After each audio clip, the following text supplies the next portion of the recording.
Everybody be on your behavior now. Alrighty. Who's taking We're good. You're doing minutes also? Yeah. Okay. So CDC meeting today, first item would be our parametrics MDTS. Andrew down there, way down there.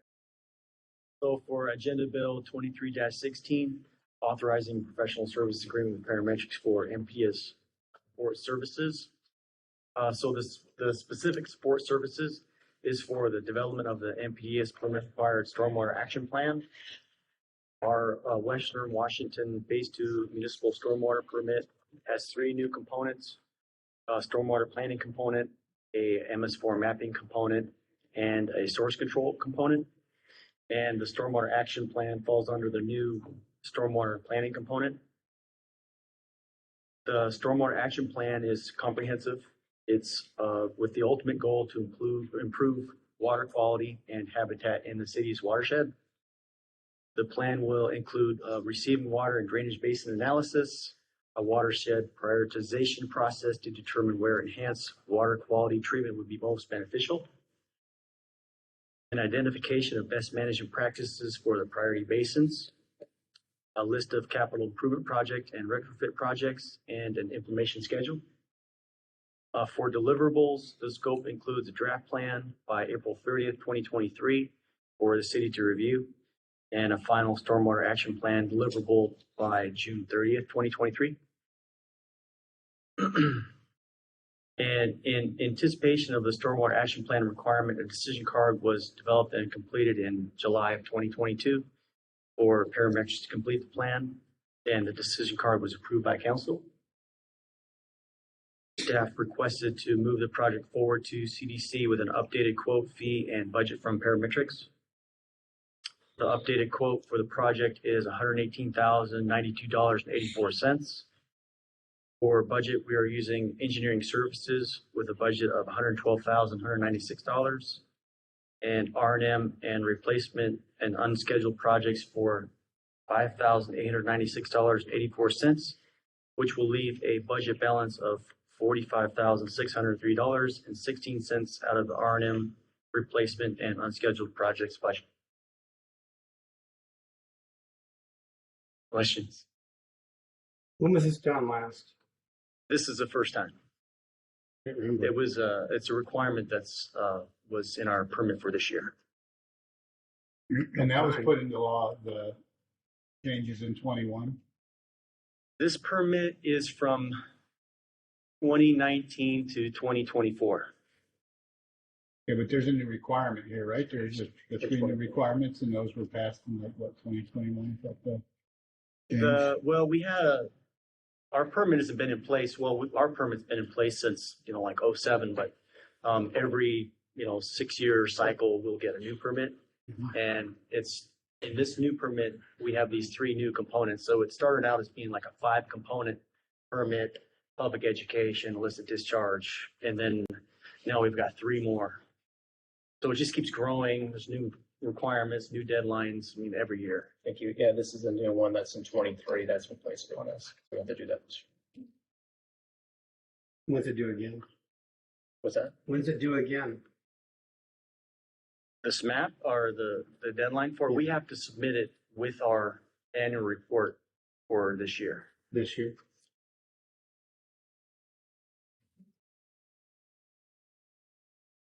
Those, so we have to have this permit for the city-wise. We just use the counties kind of thing, or how does that work out for the city? Well, for this SMAP specifically, it has to be specific to our watershed in our city. So we wouldn't be able to use something from the county. We can't sign up for theirs and say we follow theirs. No, they're jurisdiction specific. To the city.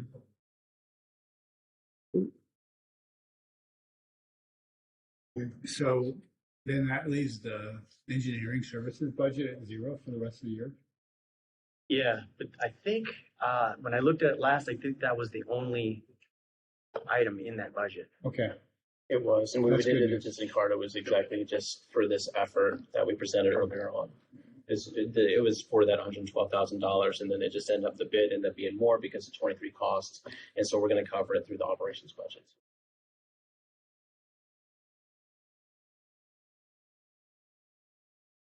Does it sound like a consent agenda item or? Yeah, I think so. I just really dislike these state mandated Right. growth. Well, you've got several Us, here in this yeah. United States we're doing, maybe just because they don't. They just keep piling them on. Oh, yes, they do. Like, oh, wait, there's a permit, new requirement. Nice. Does this help us at all? I mean, does this help you at all? I mean, does it help you do your job at all? More requirements and more work. Are those official What will giggles? improve the city by Did doing we just this? fail the giggle test? Now we failed the giggle test. Okay, great. Okay. All right. Alrighty. Yeah, So we'll consent. move forward on the consent agenda. Available meeting, whatever that happens to be. So item number 2 is resolution 3123, clay valves. Right. Yes, this is Agenda Bill 2325. This is for the GC systems. 2325, oh, okay. Yeah. Yeah, it's for our clay valves in the city. We basically, we do a fifth of the clay valves every year. It's proprietary, so sourced.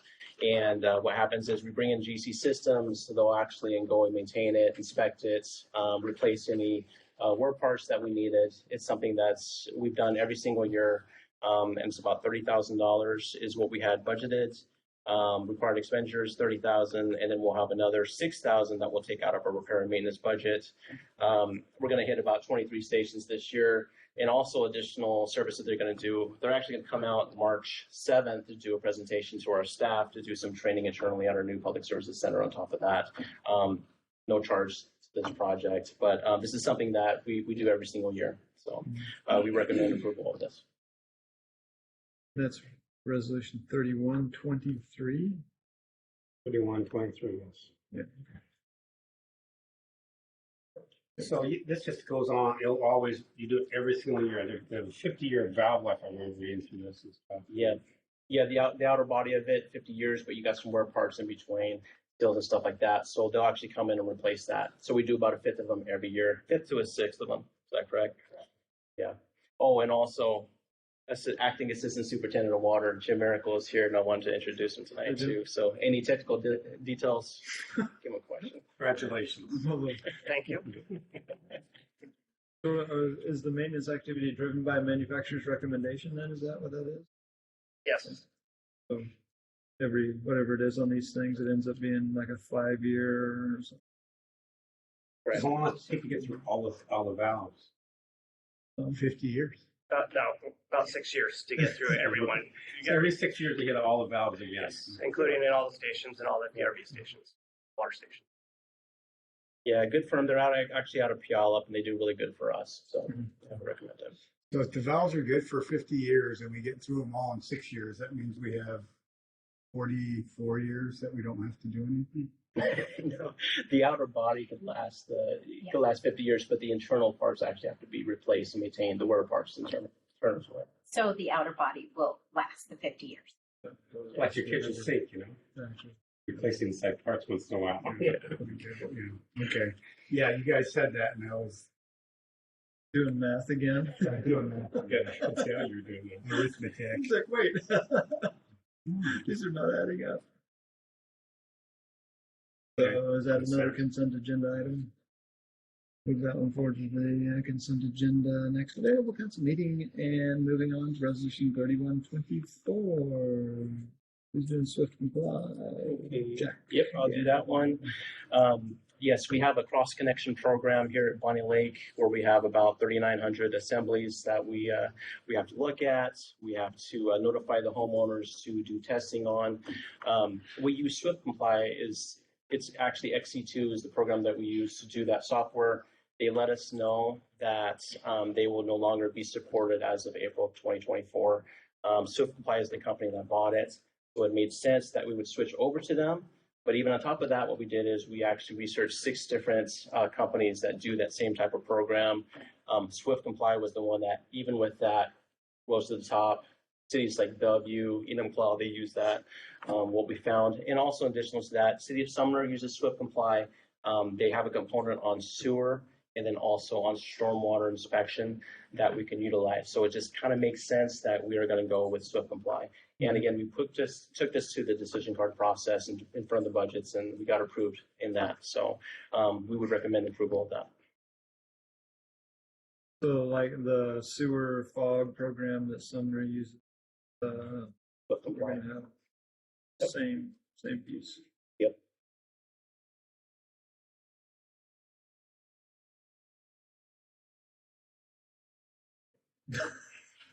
We're so excited, Tom. It was $7,000. Okay. Well, it's reoccurring, you know, it's Right. basically a Every software year. as a service, so you subscribe to it. 5% increase every year. Don't forget. Yeah, only for, we'll talk about something like. Okay. Huh, how's that work? Okay, Okay. next available council.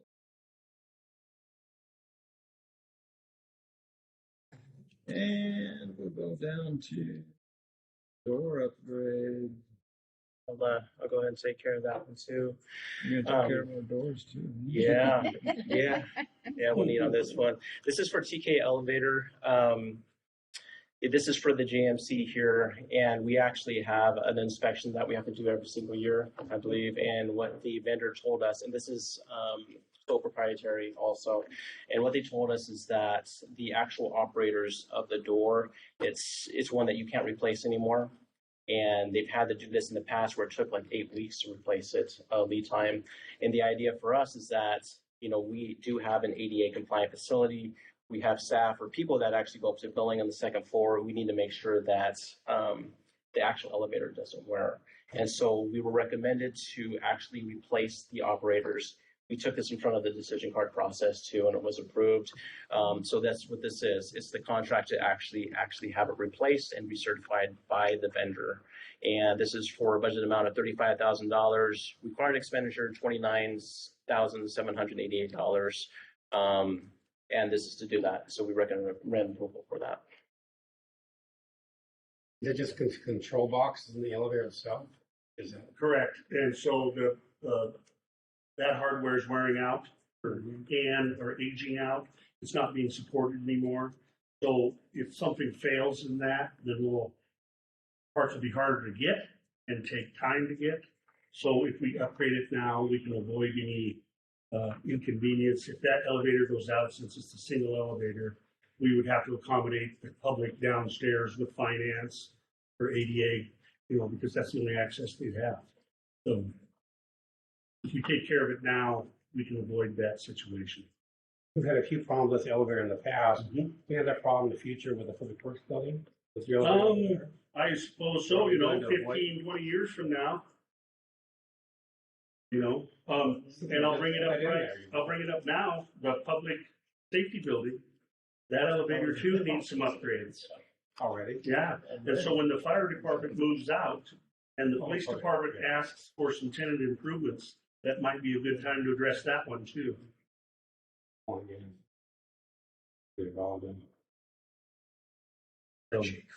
That elevator's in the same situation where it's aging out and we need to upgrade it because the parts aren't going to be available. And it'll just be harder to fix if you wait.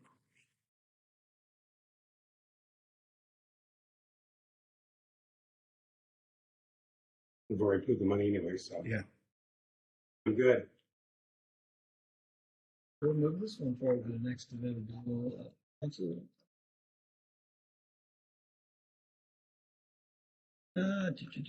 It's going pretty quick, huh? All these things on here. Don't jinx us, Tom. Keep it going. Keep it going. I got a few more. Keep it going. Don't worry. I know the decision card stuff too.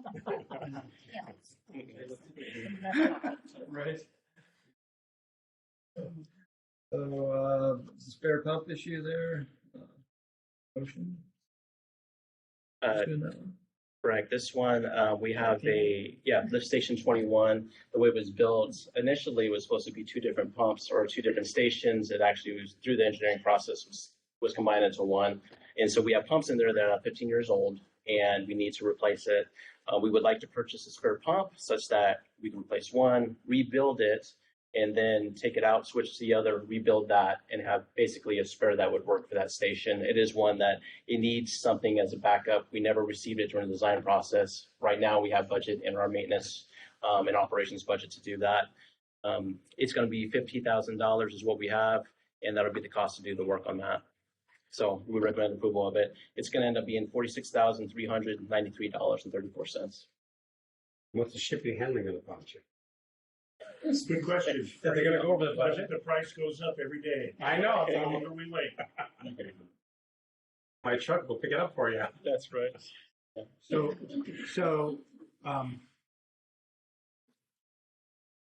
yeah, so again, you said there's no backup in there? So- Can you explain that to me? If I can, this station's kind of unique. It has 195 foot ahead. And so it has a submersible pump in the wet well, and then it has a booster pump in the building above it. And that's, you have to have that to get the sewage up to gravity, right? So Oh. Panorama West, way down at the bottom of Rhodes Lake down there. It would, yeah. So we pump it uphill so we can send it back. Right down into the raspberry farm. So anyway, That's a lot of hit. when it was built 15 years ago, we never got a spare at that time. This allows us to pull a pump, have it serviced, rebuilt, and have another pump to replace it. Pretty common. Because we have like a lot of lift stations, obviously. We do? Rest of them. So this one's unique. It's a Fairbanks Morris pump, Yeah. where the rest, well, I'll say 75–80% of the rest of our stations are flight style pumps. Those stations, we can actually interchange some of those pumps, so we don't need to have a specific spare for that each station. This one we do because it's the only one of its kind in our system. Inherited that somehow? No, Yes, that's, we didn't have the design specs. at on the that when we time, did that? flights didn't have a pump that could handle the head on that. So that's why they went with this design. And originally they had designed it for two stations, one at the bottom and one at the top, or midway. But to make it cheaper for the developer, they went with this design. Imagine that never happens, huh? So And does Flight have a pump that fits that now? I can't answer that. I know they've gotten better. Lift station 2 is similar, where it has a lot It'd of still head. be unique to that, even if it was a flight. Mhm. We don't need 200 feet ahead and there are other ones. Right. Has to be It is, it's a long way. that's a lot of, woo, boy, you get right on that. And, you know, again, that gives us the opportunity to run the station without any interruption. How often do those fail? They're pretty bulletproof. This station has ran pretty good for 15 years, A lot of work over there. but, you know, the seals, the bearings, the impeller all have wear in them. And it's time that we start taking care of those, or they will fail. This on decision card too? Yes. Yes.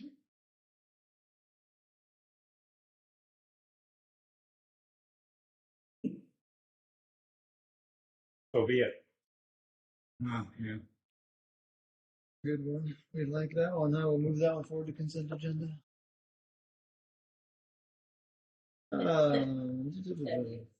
Debbie's fine. Okay. Sorry, no one's. Traffic impact fee studies. Jason, here's where we get stuck, right? Yeah. I'm hoping not. These are all decision card items too, so. AB 2318 and Resolution 3117 is the first in a series of contracts you'll see, all related to the comprehensive plan update, which were two different decision cards that were presented to council. One was 160 in the street CIP for the mobility plan update, and then the other was in the planning services line item for the comprehensive plan update. So the first one we have here is the TIF rate study contract.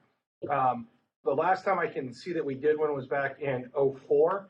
I've never actually been able to find it, but that was the last time I could say when it was done, because when we did the comprehensive plan update, 2012, 2015, we didn't do one at that time. So as part of updating the mobility element, we need to do the financial analysis to balance what we want to spend on roads with what we're going to be able to collect through traffic impact fees.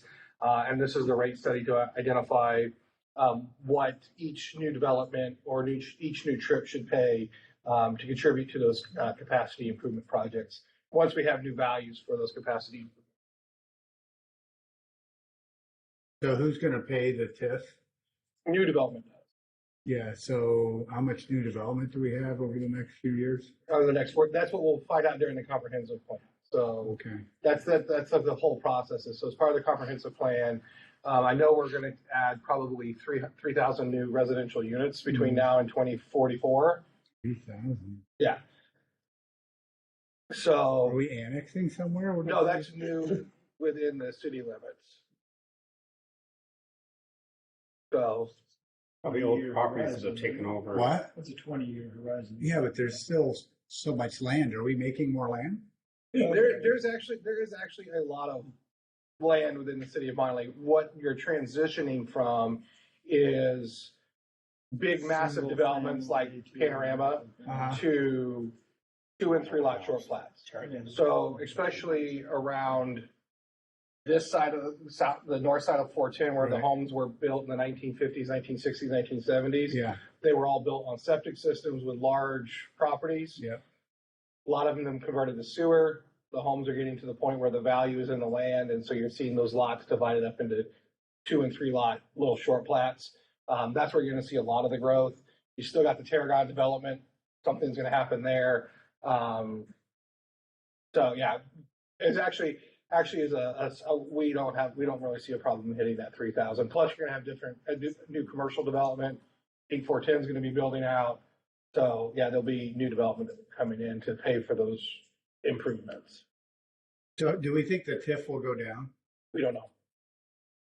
The actual rate will be set by council. So they're going to do the study and say based on the development that's coming, based on the improvements you have to build, based on the capacity that improvement provides, that is related to new growth. This is how much of that improvement development pays for. Right.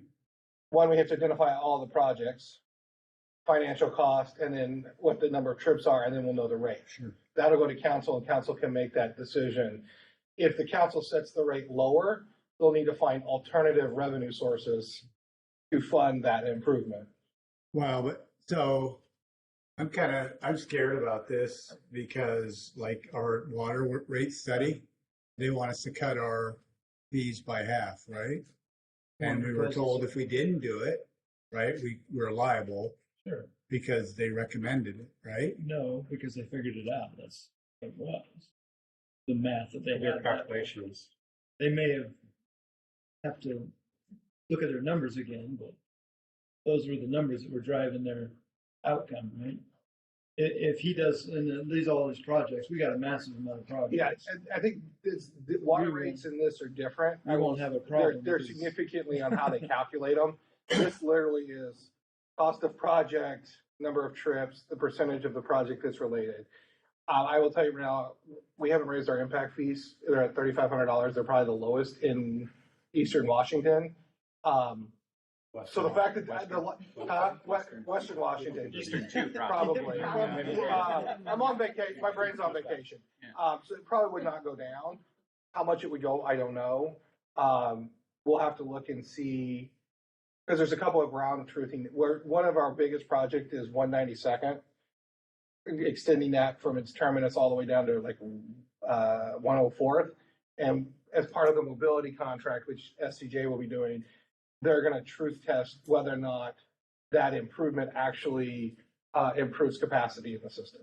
So if it's a $30 million project, but doesn't really move the needle on 410, based on modeling, that's all we can do. No one's got a crystal ball. We may recommend pulling that project off as a. It's off right now, though, right? No, it's on the TIF list. But it's not on. It's not on the 6-year capital facilities. I was going to ask about that anyways. When we get to it, that's I really want to know. We don't. We're going to run the models with it and without it to see if it actually based on the value, and that may change our TIF rate too. But you have to have the TIF rate study because without it, you also have a liability when you're charging impact fees. and you don't have a study to back up why you're charging X. So whatever you get from this, when you bring it to council, you'll give some comparisons of the cities do at the same time. I think Sumner is what, 6,000? Yeah, it was roughly that when we were looking at it. I mean, even Pierce County is higher.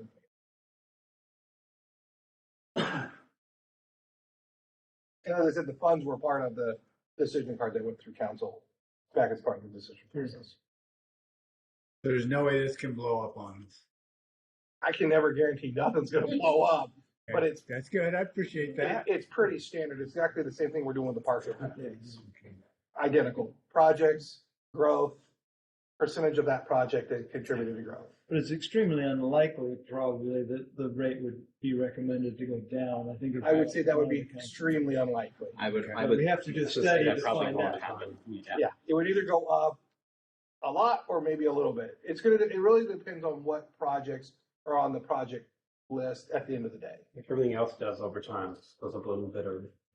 Well, ideally, that's what we would have been doing all this time, is just having that tip fee be adjusted annually, in order to kind of keep pace with where it needs to be in order to preserve that funding mechanism. My concern is, in the past, with complaints about our fees for new developers and homes, they prefer to develop someplace else to make sure we don't get that out of sync by one category, causing the problem. Yeah. So I think usually you're going to find that in every city, every developer complains about the fees that they're having to pay, and that they're going to go take it to some other city. But Before you came here, we had a lot of complaints. and every city does. And I'm going to say right now that part of the reason that we're hamstrung now and not able to do some of the projects we're doing is because we don't spend the time to update the fees necessary to make them happen. And so this is doing our due diligence to make sure that we aren't putting undue costs back on other people who shouldn't have to be paying those increased costs. A lot of these projects are driven by growth, and the people who should be paying for that are the people who are creating the issues of congestion when that growth occurs. And so we need to make sure that these fees are set at a fair and equitable level so that they are paying for that, because they should be the one to do it. I agree. Yeah. That's good. Well, what happens when, because I would suspect that a lot of our, growth on 410 or what have you is driven by outside entities outside the city of Bonney Lake. The council, if the council wanted to work that process, it's completely different, because that would be us entering into a local agreement with the city of Sumner or Pierce County to be able to charge impact fees outside the city, and what percentage that would be. I don't know, but the challenge with that is then they would want it reciprocated. Sure. So the county would want a portion of their impact fees charged for city development. So it's something that can be explored, but it's not going to be something that's in the TIF study, because that's just an interlocal agreement between the governmental agencies. Sure. Yeah. Well, because I can see a lot of people, thinking that, again, that outside developments are causing a lot of the, traffic on City of Bonney Lake roads. So when we do our study internally, how's that going to work? We figure out, like I said, we do the modeling, and we model what traffic is generated in the city versus what traffic is generated outside the city. And so the amount of the improvement, there's a percent that is reduced for basically capacity that's not related to new growth within the city or failed deficiencies. And so it's not 100%. So if you were to go into the capital facilities element right now, some of the improvements are 82% park traffic impact fee, meaning that 82% of the cost is being paid through traffic impact fees. 18% is being paid through other funding sources.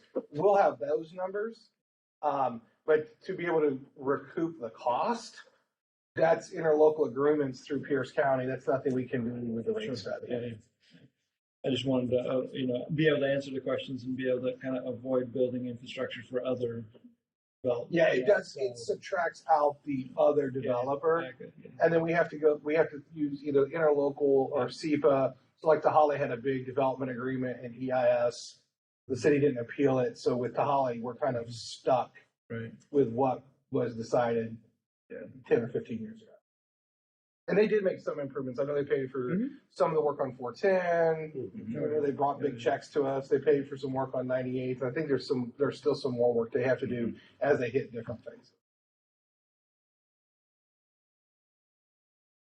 Okey doke. Thank you. Thank you. Consent? Yeah. What do you guys think about the consent agenda? Kelly, shake your Well, head. yeah, I think, okay. I mean, I look at all these, I'm just, what are we gonna tell? We should probably prep the rest of the council members, because this is winding up to be a lot of money, right? But it was all voted for. Yeah, it was all It was all voted for. planned Yeah. for, right? Yeah. Oh, yeah. Okay. It needs to be looked at, so no matter what comes out, we don't have to do what it says, we can just make our own decision and. Have to make a Logical recommendation for the council to consider. That's what we need, we need a good recommendation. And then the dollars that are being expended were part of the two decision cards that the council voted on when they approved the budget. Good job, Jason. So this resolution, can we go ahead and just put it on the regular? Don't put it on the consent agenda, because that way we can talk about it and make sure that the council knows what it's about. They won't get hung up, but they just, want to inform them so we can tell them we told them so. Had a chance. You were there. Next one is a SCJ mobility element. No, it shouldn't be. It should be LDC. Or did I skip a page? You skipped a page. Did I Okay, skip let me- a page, or did you Or did I skip skip a page? Yeah, no, 7, 65. yeah, 65. Oh, 65, I didn't go that one. Okay. So as we were mentioning before, we have to do the mobility plan element. This is the transportation plan for the city. This was part of the $160,000 that the council authorized for the mobility plan update. This is just the contract with SCJ. The reason we used SCJ is they already do our transportation modeling. And we already have that relationship, and they already have a good understanding of the model. They built the model last time. So we were able to probably get it a little bit more economical rate on it. And so this would be the money for them to complete all the modeling to identify, failures in our current level of service. We're going to do some tube counts so we understand the traffic on the city roadways. This will also be able to answer the question about how much traffic is coming into the city versus leaving, because where we're going to place our tube counts. Also coming up with what projects we need to do to handle growth and then the cost of those projects. Do we ever giggle test their study against like our traffic camera data? We don't have any We don't traffic have camera traffic data. cameras. We have a lot of traffic No. cameras. Those are No, vehicle that's our detection. What? If you're referring to cameras that are out there, that's for vehicle detection only, Car signal detection. operation. Uh-huh. They're not recording any data. No, we have speed things we set out, right? And that Oh, tells this, us how the, many- we think it's trailer? speed sign. Yeah, do we ever? Yeah, the PD has speed those. sign. Yeah.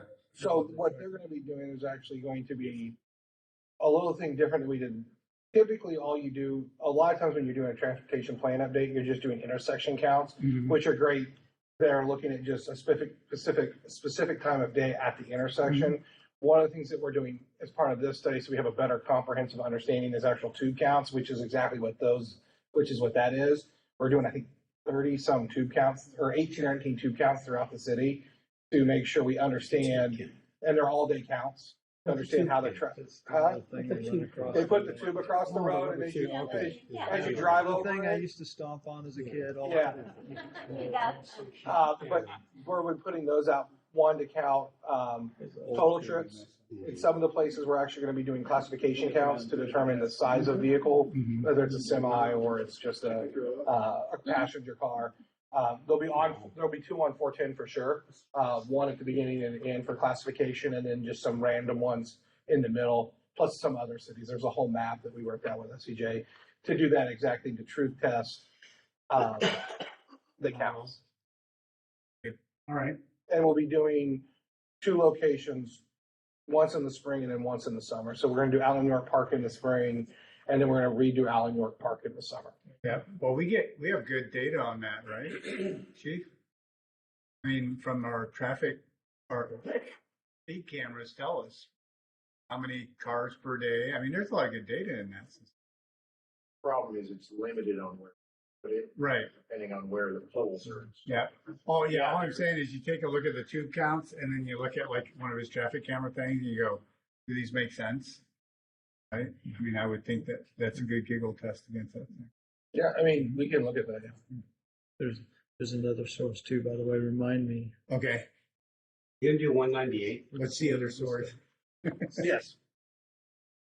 That's an ongoing congestion problem. Exactly. Yeah, 198 is, yeah, there are companies that you can buy cell phone data for users in the city, and it will tell you where those cell phones are being. But it doesn't tell you the individual, but it does tell you where cell phones are being. That's how PSRC does some of their traffic modeling, is with You can cell get phone any data. data for any road. They tell me where I've been all the time. So you can buy that data clean, so you don't know people. But yeah, we're going to count 198, plus we're going to be doing tube counts. So we're going to be doing intersection analysis plus tube counts on the actual roadway. There's not a lot we can do with that intersection. It's getting Which one? 198 South Prairie Road. Yeah, and that's a real problem because they had another accident there last week. I saw that went right through the stop sign into the farms there to go. Oh, well, and part of that is part of that's Pierce County's intersection. Yeah. So I know that. we have one leg, Right. and the county is planning to put a roundabout there. We're talking about That'd be nice. 198 and 410 is afternoons because everyone's going to Holly and the school buses are going that way. And you get 3 or 4 school buses in the morning or at night, and it's all disaster. Don't disagree. So that's what the whole thing is. We're trying to figure this out. And that's why the question about 192nd becomes so important. Does it improve operations at 198? Yeah. If it doesn't, why spend the money on it? If it does, then it's a good alternative improvement that can move to the top of the list for funding. This is 104th, just and you end up in the housing development. How's that going to help at all? No, it's right where 104 dumps out to Other end of Rose Lake Road. Rose Lake Road. Oh, it is right there. Okay. Oh, it's still housing over there. No, it's right at the end where it ties back, kind of right before it ties back into Rose Lake Road. Top Holly probably. So. Okay, understood. Good thing. Which is next. Anyway, I'm good.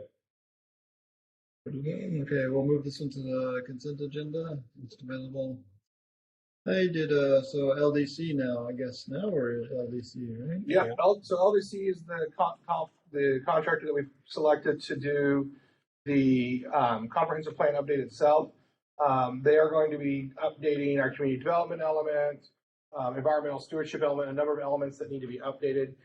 They're also going to be the ones that are going to be doing the environmental analysis as part of the work. And you'll notice that there's $6,000 coming out of the street fund money, and that's to cover the mobility plans portion of the environmental analysis, or some of it that they'll be doing. So they'll be doing an environmental impact statement, plus updating a number of our comprehensive plan elements, bring us into compliance with the Growth Management Act. And it was part of the decision process. So how'd you pick these guys? Have we done business with these guys before? Yeah, and the principal who we working with at Clay White has worked at both local government and county government for 20 years in both small governments, and he was also a director at Chelan County. So he understands from the consultant side, but he also understands kind of what local government needs to deal with. So I've worked with Clay for years. He's got a good understanding of what we need and also kind of what the state requirements are. And how does this help our city? It allows us to continue to apply for grants and loans. We don't do this work. We don't have an updated comprehensive plan, no grants or loans.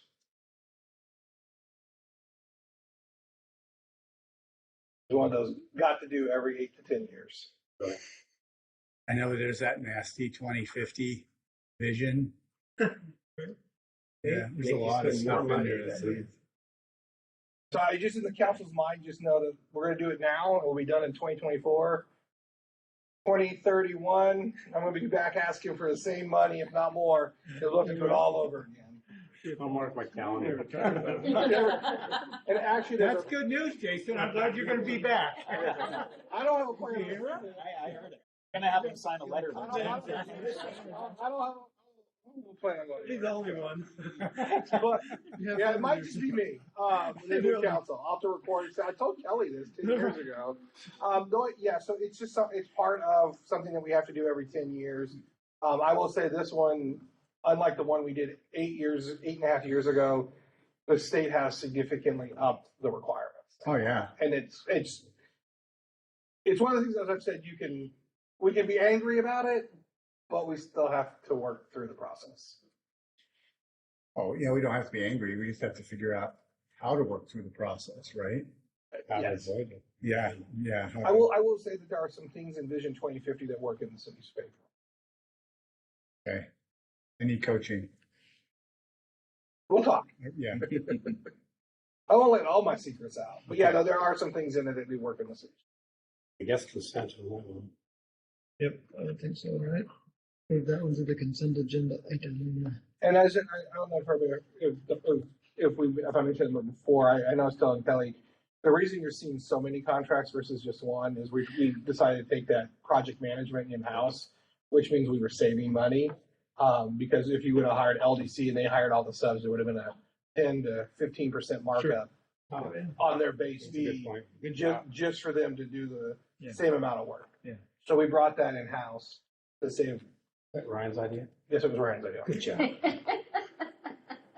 You always impress me. No, that's what I want to hear. Okay. So we'll move along to the next one. Contract with the PRR for public participation program, racial equity study. Studies. Yep, so these are both requirements of the Growth Management Act.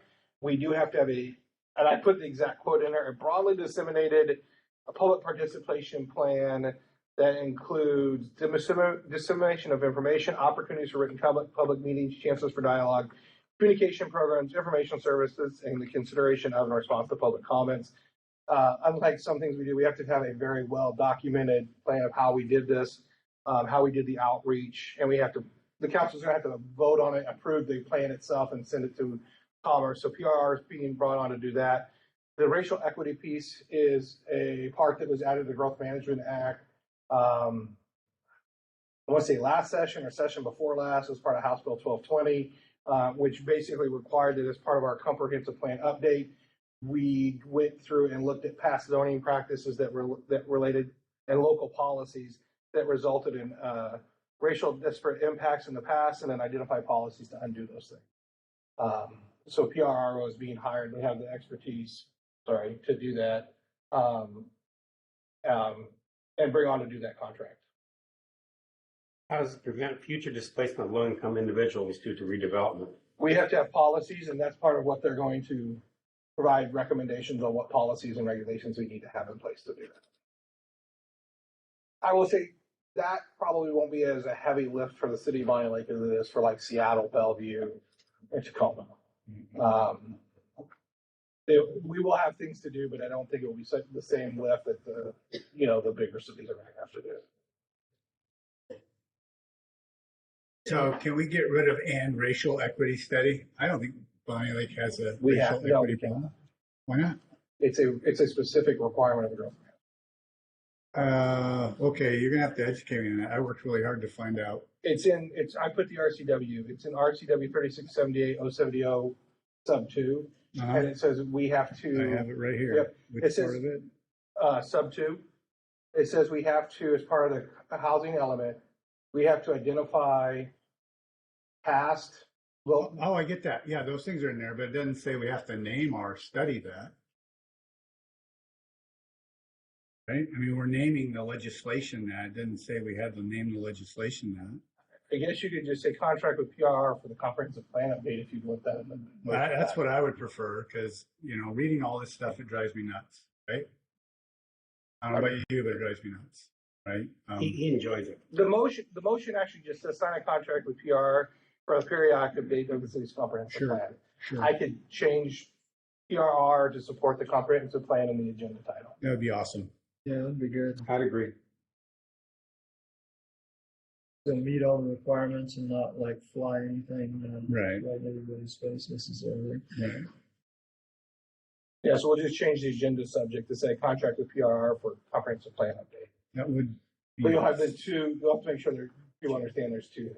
Yeah, well, and that's what the state legislature, foisted on us, right? Yep. Oh, yeah, I've been through all that, read it all. It's like, So oh it's my all, gosh. doing the study, identifying the policies, Right. all have to be. Do you think we're gonna change our behavior at all? I was really It's- thinking I about don't- this. I don't think it's necessarily a change in, all of it's a change in behavior. Yeah. it's things like, and this is just a classic example. Mhm. And so it's the easiest one to deal with. In the past, there were subdivisions and short plats that had specific racial covenants in them. Yeah. That said, if you are of a certain race, you can't live in this neighborhood. Mhm. That is a past zoning policy practice that is considered a results in a racial We have disparity. that in Bonney Lake somewhere? I don't know. We haven't looked at every plat, every short plat. I don't think so. I know Pierce County has them because I have seen them in Pierce County. So, the other one that won't affect us is redlining. Yeah, Um, yeah, that's not gonna affect them. which we didn't have redlining in the city of Bonney Lake. So Right. I just point those out as those are the big two classic examples. Got it, yeah. They're gonna have to look through other things. They're gonna have to look through, they're gonna be looking through all of the council decisions in the 1950s and 60s and 70s to see what decisions were made. So I don't know what the results of it are because we haven't done. What did I do? I spent a long time looking for all that stuff. I think Bonney Lake's pretty straight up. I think they're a great place to live. I don't, Nice people, great place to yeah, live. so it's just something that we have to do as part of the comprehensive plan update. There'll Right. be policies. Right. Will there be legislative changes that come out of that?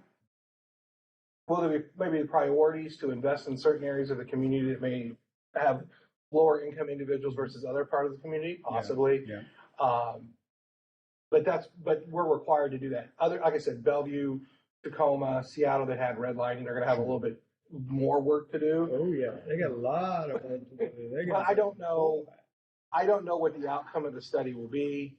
It will identify what we've done in the past that has resulted in those disparate impacts, Right. and then what steps and policies we could take in the future to address them. Yeah, just a nightmare. I'd hate to be in one of those cities in that situation. Can't imagine just a gigantic ball of like.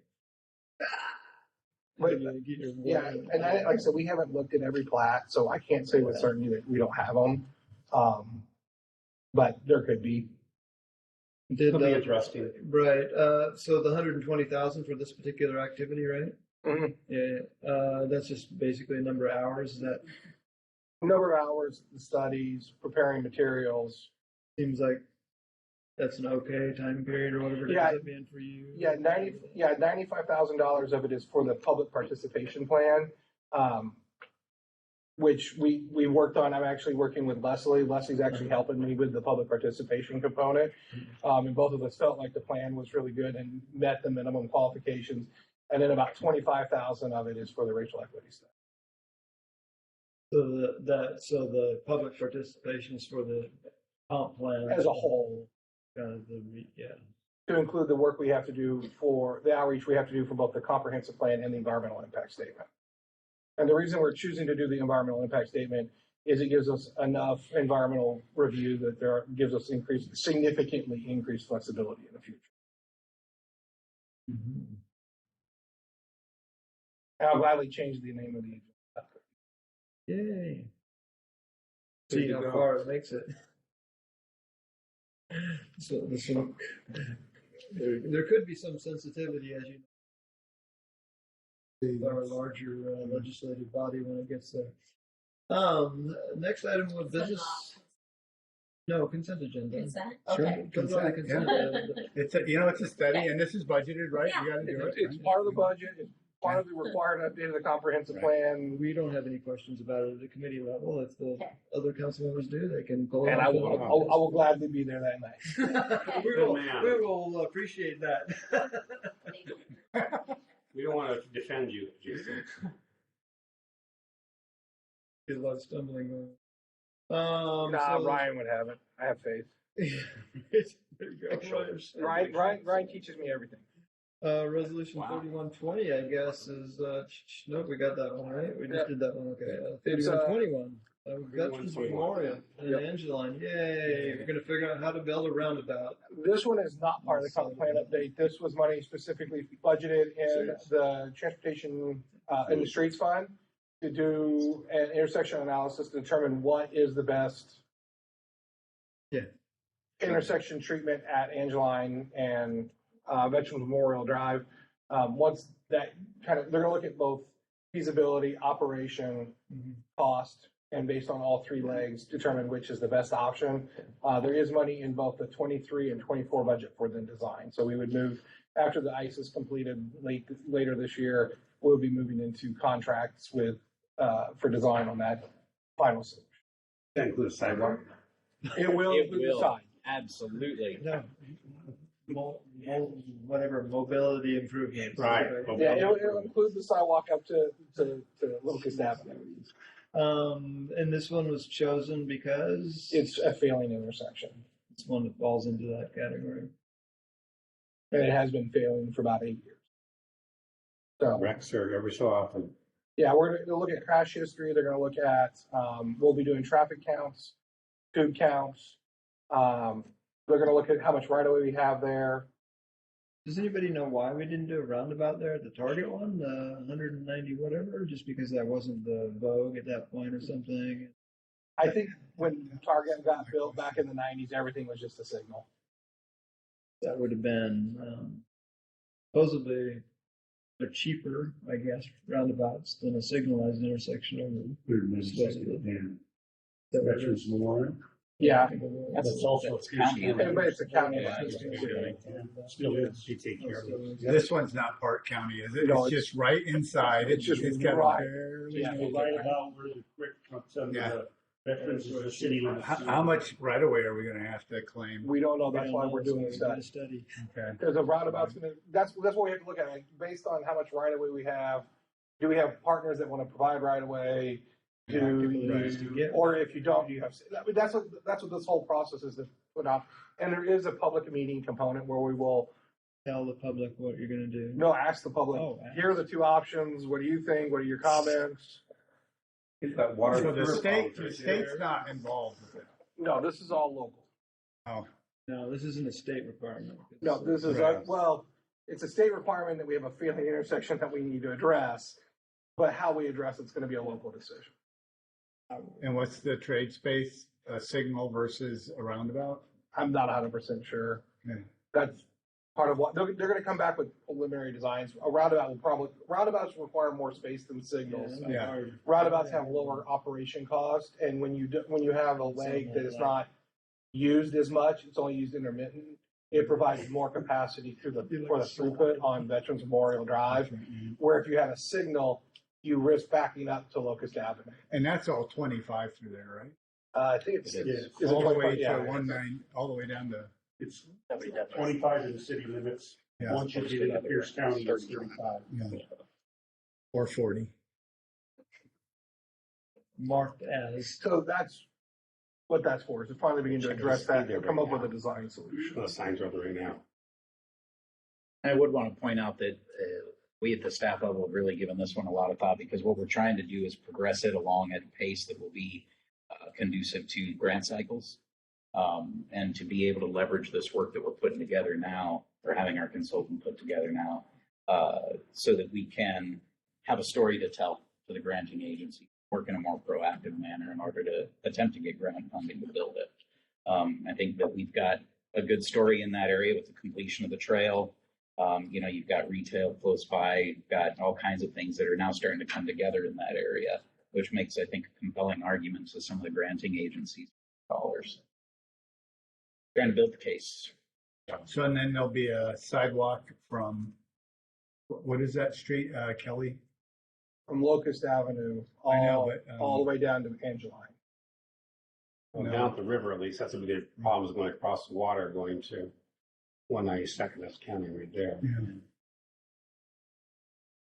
Beyond that intersection, we'd have to work probably with the county, I'm assuming, to see how sidewalk would extend into their jurisdiction and down, potentially to the 192nd Veteran Memorial intersection. Good. Yeah, Let's get it done and get it going in the right direction anyway. My area. I had this as my top priority for you, Tom, this year. That was Thank like you very much. Tom's number one priority. Got to get it I done. want to be there for the groundbreaking. It's like the Yeah, consent it's all agenda. I think we all called it Tom's project. We're going to have a sign, Tom's There you Sidewalk. go. Sidewalk. My hands on it. There you go. There you go. Statue in the middle. Exciting. Consent? Yeah, consent agenda item Alrighty, so we'll move on to an ordinance, D 23-24. So this is just a small tweak to our permit fees to allow the city to, in cases where, one, we have a high capacity of projects, and need some additional help, but not staff at the time because it's a peak, or it's a very complex or large project, being able to hire third-party consultants and have a way to recoup those costs from the developers who are relying on those third-party consultants.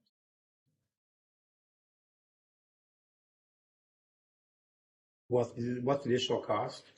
Well, when we hire, say, a consulting firm to review a set of civil plans, that's gonna be a higher rate than what our permit fees charge.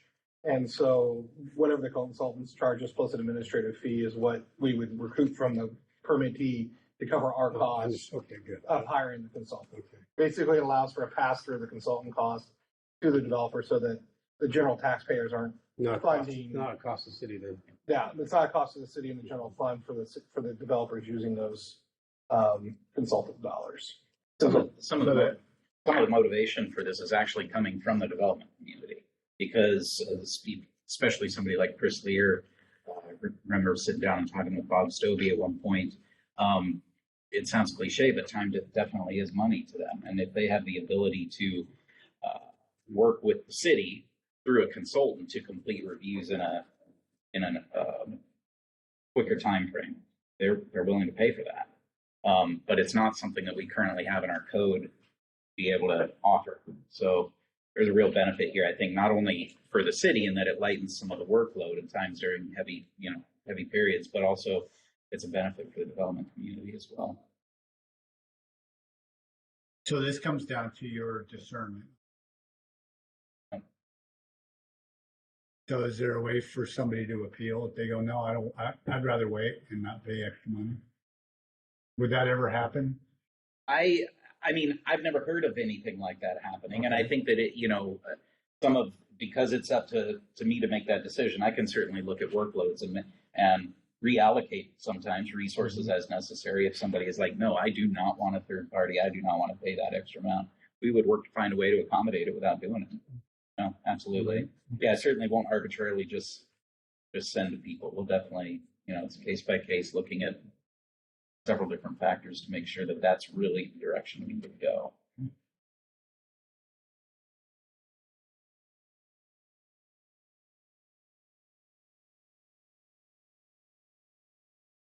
I'm good. All right. I was wondering if this is a consent agenda or not, right? 'Cause Well, yeah, but the thing you're talking about there, right, with the discretion, how does that work? yeah, Well, it's the developer's desire, whether he wants to move it on quickly or wait for when we have time to get to it. It's not what Ryan just said. I see this. no. I see this most often It's as not what being the code employed. says. I see this most often being employed in an expedited nature where the developer will be requesting it. I think 99% of the time, if something comes in the door and we just need to review it, we're just going to send it through our normal process like anything else. This would largely only come into play if a developer is asking for an expedited. Well, so would it be appropriate to put that like in the code where a developer may request expedited review process? I mean, I We can guess, consider that, yeah. yeah, I mean, we were opening it up for a couple of things. One, the expediting of the review, but also if technical capabilities. Sure. There are certain things that are beyond the tech. I think of that stormwater vault. Yeah, the stormwater vault. We don't have structural engineers. Yeah. We don't have stormwater engineers on staff that can review the stormwater vaults. So we had to send that out for review. And so there are just things. It's a way to two things. One, to deal with expediting of permits, but also to deal with not having to have a biologist on staff, a geotechnical engineer on staff. Right, again, I'm a big fan, right? Because Yeah. this really says, okay, you do what you can, and when you can't, your discretion, you say, hey, we have to do this, right? But now here's the deal: it's like you're fine. What happens if we get somebody grumpy like me, right? That doesn't work out well for everybody, right? So Well, it's just is there something we can put in here to say there's some sort of process where, you know, the project has, you know, that they have like an appeal or something, right? I don't know how, because people didn't want to appeal all fees. Like, you know, no one wants to pay $2,000. You know, when I tell somebody, hey, your permit's $2,000, they don't want to pay it, and they want to, you know, you'd be opening yourself up to that. What I would say is in those cases where, as I joke with the planning staff sometimes, the pre-crimes stuff is, it's hard to tell what's going to happen in the future. Yeah. But I would say that if it was getting abused, developers would have no, I don't think, any qualms, or citizens reaching out to city council, city administration, letting them know that this is a problem, and then we can begin to deal with it at that point. And it's hard to say what the abuse would be, not knowing who's going to be sitting in the director chair in the future. And I think Jason did a little bit better job, I think, explaining it than I did. But, you know, when it comes to issues of whether we have the qualified staff with the qualifications necessary to review something, I understand that the applicant may have a problem with the charge, but there really is no other choice. We have to make sure that what's being reviewed is done by someone who has the qualifications to review it. So it's unfortunate. It's maybe a little bit more of an unfortunate position to be in, but in that case, there really is no other choice than that fee. So what do you do today without this? What we're doing right now is that we do send it out, but we're not recovering our costs. It's being subsidized by the general fund. Yeah. Okay. I remember Chris Lear built his first building over there. There's things that we were never into those kind of buildings before. Challenges, what the staff knew how to review and what they didn't know. Yeah. See that in the future with the buildings out there. We've had kind of like a system like this before, though. That was a little bit different. That was a deposit system, and we had turned over all of our permitting to a third-party agency. So when you would come in and apply for a permit, you would make a deposit. The whole permit would go to AHBL or whatever consulting firm that you're using. They were doing all of the review, and then there was no oversight by the city. And it was every permit. So from every single-family home to every minor addition. This is different, where it's going to be targeted to a specific project for specific reasons. So it's not going to be a single-family home unless some developer walks in and gives us 87 permits and they want them in 2 weeks. This would give us the flexibility to hire a third-party consultant to review it, and they're paying that cost versus the city paying that cost. Or if there's, like I said, a stormwater vault or critical areas, and that's going to become more of an issue as we move out of greenfield development. So there's really those two big things. It's really for 3 reasons. Not your everyday stuff. One, if we don't have the technical capability on staff, because it just doesn't make sense to hire biologists and geotechnical engineers for onesie-twosie things. Second is peak permits. If all of a sudden interest rates drop and we get flooded with certain permits and they want them within certain timeframes, it allows us to have the ability to bring somebody on to help those costs. That would definitely be a conversation with those developers at that time, whether or not they want to wait or they want to get the permits. And then the third one is really complex projects like Chris Lear's project. That we're building a small city out there, 50 acres. So, and every time we open the plans, they get more complex. So those would be the 3 opportunities, or the 3 options when this is available. So I don't see this being something that's used every day for every permit. It's going to be used occasionally or when needed based on the project.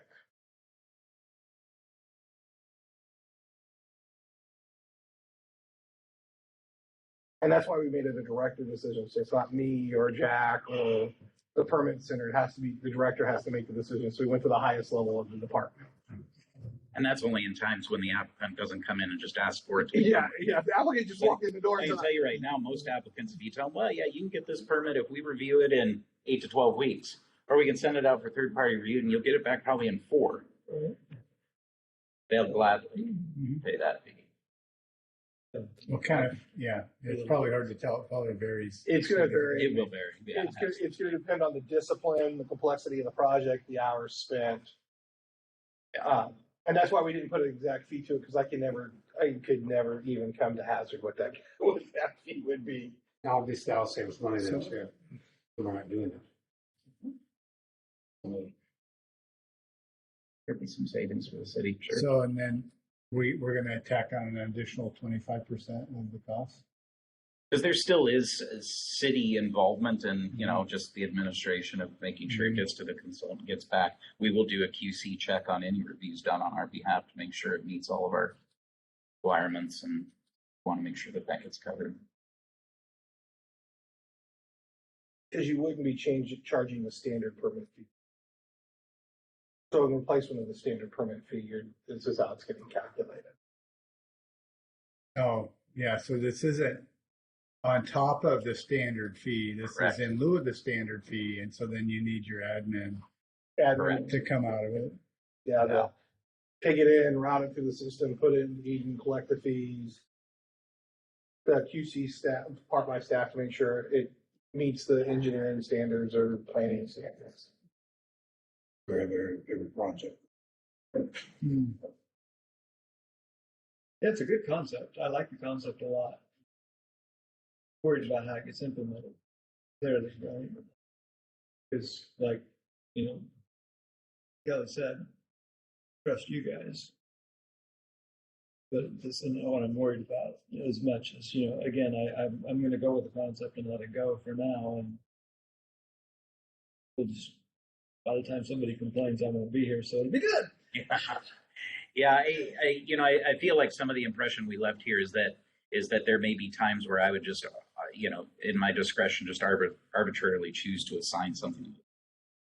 And that's not the intent behind this. The intent would be that it's either requested or we give the option to the applicant, letting them know what the difference in timing is as far as getting their permit back. It would never be just something that's used because I just thought it would be a good idea to kick it out to a consultant and make somebody pay X amount of dollars for it. It's probably more, the applicant not understanding. They're like, oh yeah, I can get this permit back faster if I pay, more money, and not clearly understanding what that more money is going to look like, right? That'll be your job or whoever's the director's job to make it because that's where it gets kind of scary, right? It's like, well, I think it's only going to be like a $5,000 review for you then, and then like, oh shit, you didn't realize all this is in there. It came back a $10,000 bill, and all of a sudden you're standing in front of this individual. Said it was going to be $5,000. Yeah. So that's in your stuff. Yeah. So have fun with that. Yeah. No, understood. Understood. I think that if the cost were, if that was a conversation that the applicant wanted to have, then I'm certain we could work with our consultant to get an idea of what that cost would be before we just kicked it out to them to do complete. It'll be a great tool to have. There's no doubt about that. Interesting. Good. Tom doesn't care. Tom's like, I'm good. Good with that. Makes it easier for us that way, and they're willing to pay the extra charge. Well, it's when they aren't willing to pay the extra charges I'm concerned about. They're like, no, I got time. Right? And then what you're saying, that's fine. That's fine. Yeah. As long as it's not a special. We review things based on the order that they come in. And so if an applicant comes in and is fine with waiting that time in order to get it back, then that's fine. Okay, but you also have the case where it's kind of like I want to build this space dock, and you're saying we can't review this because we don't have space dock engineers. So I'm going to have to put it outside, and then you're going to have to pay for it. Well, I don't know how ethically we can provide a review on something we don't have the expertise to review. You know what I mean? Well, because you're the building department, I came to you with my plans. Well, because however in the past, you do your job is your thing, right? It says I can apply for this plan for $2,000 for the space dock class. And now you're telling me that no, I'm going to send it out. But, again, I don't disagree with what you're doing. I'm just. I mean, because in practice, we've done this before. It just wasn't a space dock. It was a large concrete wall. And we were like, oh. But and generally the way that conversation, well, it's a conversation with the applicant just to let them know, you know, this is where we're at.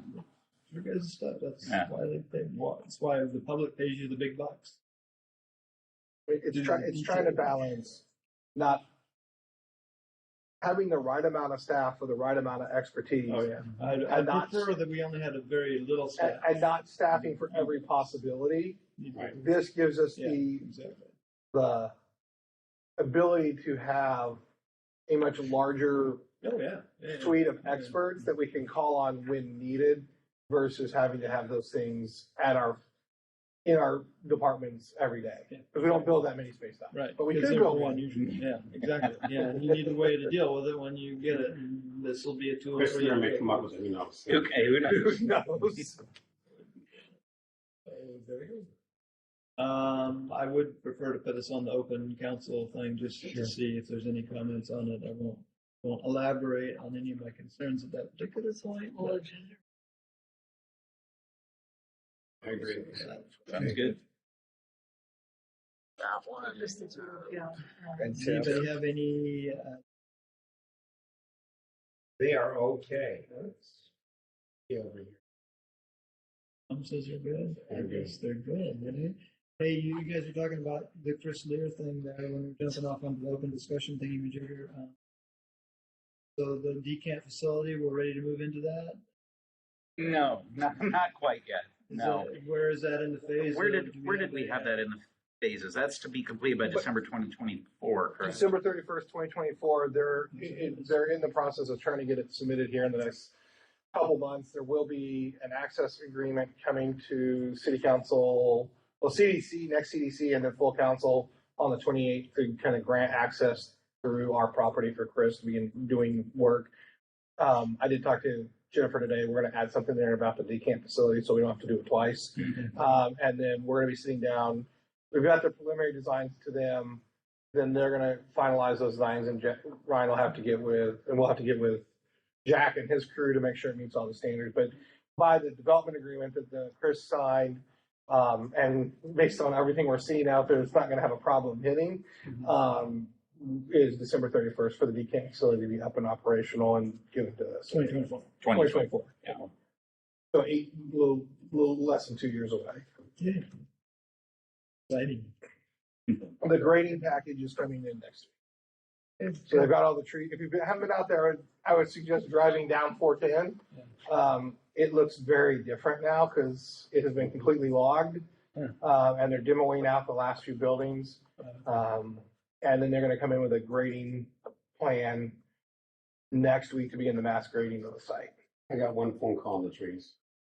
I knew there would be. That's actually less than I thought you'd get. And we got one or two. I prepped everybody. I was like, it's going to come. Yeah. I don't know too many people out there, so it's Yeah, fun. that's true. That's true. Well, that's why it was a good place to do all that, right? So, I had one customer today that came in Oh, really? to the front counter. Yeah. And he lives out there on the backside. yeah, the backside. Oh, of it. Wanted to know In the county? Yeah. what was going on and Which is funny because they all what was got going in. letters mailed to them. Yes, they did. I can tell you, if Bonney Lake on the envelope, they don't. Yeah. That's not my fault. So where are we at the process to get this, to get Surfside and move to the old portables in the back? I am working on a lease agreement with the city attorney. Good job. Something you've forgotten out there. They are not forgotten. We did have an agenda item, of course, I skipped, sorry, the Allen York vote, your parking thing. Yeah. I think that's maybe why the chief is like. Big I'm piece really of- interested in all this other. I'm into that. Edge of your Forgot seat. about that. She's really here for the tip rate stuff. So this will be the easiest conversation of the evening right here, right? Sure. So basically, I wanted to get this on here for discussion just so that we can get some clarification at the staff level. I don't know if this you'll wind up wanting to take this to a workshop or whatever, but just wanted to open the conversation back up a little bit of background, just so we're all on the same page. Obviously, when we shut the boat launch in 2020, and we all know the uproar that created. the project came along, took away the Moriarty property. We had a problem with where we were going to park boat trailers. So the plan that was developed was a phased plan with the first or second phase of that being implemented this year, which would be the boat trailer parking from North Park would happen. I'll turn this around. Would happen on the existing parking lot. Jack had his contractor prepare that lot that is set up currently to be able to facilitate about 26 boat trailers for the 23 season. The next phase of that plan, though, was that while that is going on this year, we'd be working with the consultant on the design of a new boat trailer parking lot somewhere else. I was asked by the council at, I forget which meeting it was, but it was during the budget process, to prepare a decision card for taking the field 4, and convert that to boat trailer parking. So we did, Drew and Jack did some great work, put together this drawing, did a estimate on potential construction costs, included an allotment for design, and that decision card that was approved was for $525,000, with this idea being, the model. Again, I don't recall the date, but when this last came up for some discussion at the council level, seemed that there was maybe a pause button pressed on, well, is this really the location where we want this to be or not? And so I wanted to open up the conversation again now, because as you know, the clock is ticking. Mm-hmm. I would estimate that if we got the okay to move forward now, it's probably by the time you design and you go through all of the necessary stuff for permitting or whatever else, 6 to 8 months for that process. And we know we don't want to be moving dirt during the winter. That never goes well around here without a lot of increased costs to manage that. And so it's a decision that, if we want to stay on time with our plan for 2024, we've got to start making some decisions. So I wanted to start that dialogue here with you and gather your thoughts. Is this where this is going to go? Are we thinking that there's another idea at play here that we want to discuss? Well, my opinion earlier, and the rest of the more don't agree with me at all with that. They thought we agreed upon the ballpark, and so they wanted to go. I don't agree with it being there. I think we got more property to use. They did tear up a foot in my baseball field that we have something else using for in the summer or something.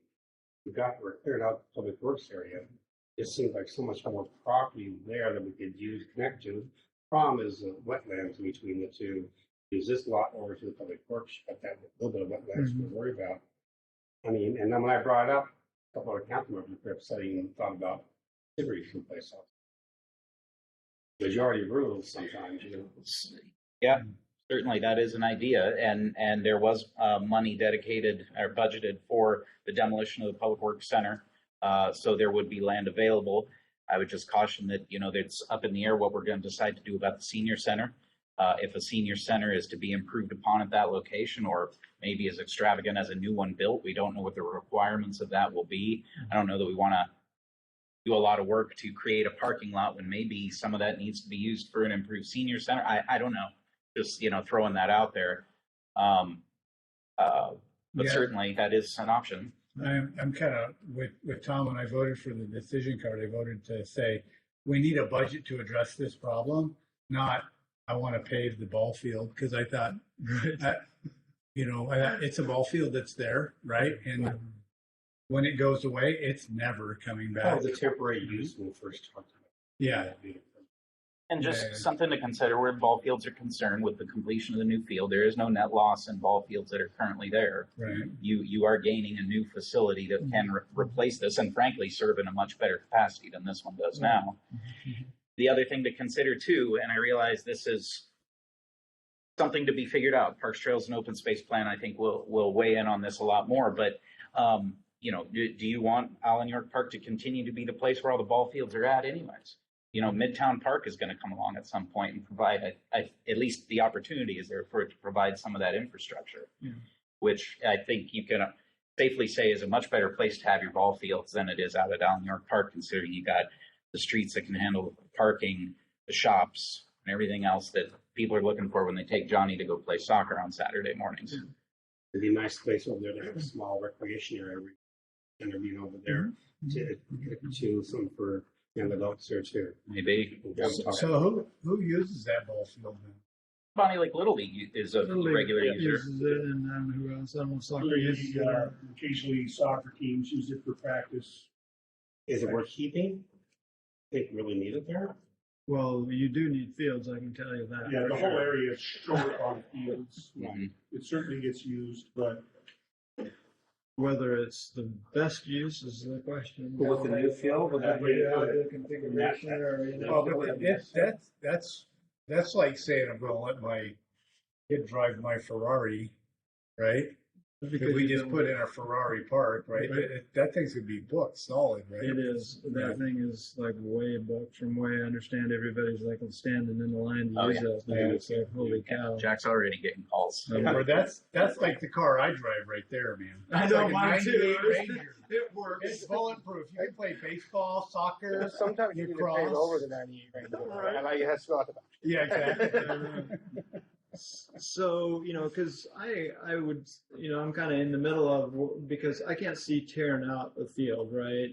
But I can see that there's a lot of excess area there that doesn't contribute to that field necessarily. So that's why I was thinking when, we did the budget thing with possibly with what Kelly was talking about, was kind of like, well, needs to be studied or figured out or something. What can you do because of your wetlands issues and your eagle issues and access between the different parks and different things like that, and what does it look like, or what is usable space there once you tear down the public works, or if you, which I think part of it's going to be torn down undoubtedly, but then you're talking about keeping one of the big buildings for maybe the parks maintenance, Up in the back, and then the senior center is obviously going to stay there for quite some time.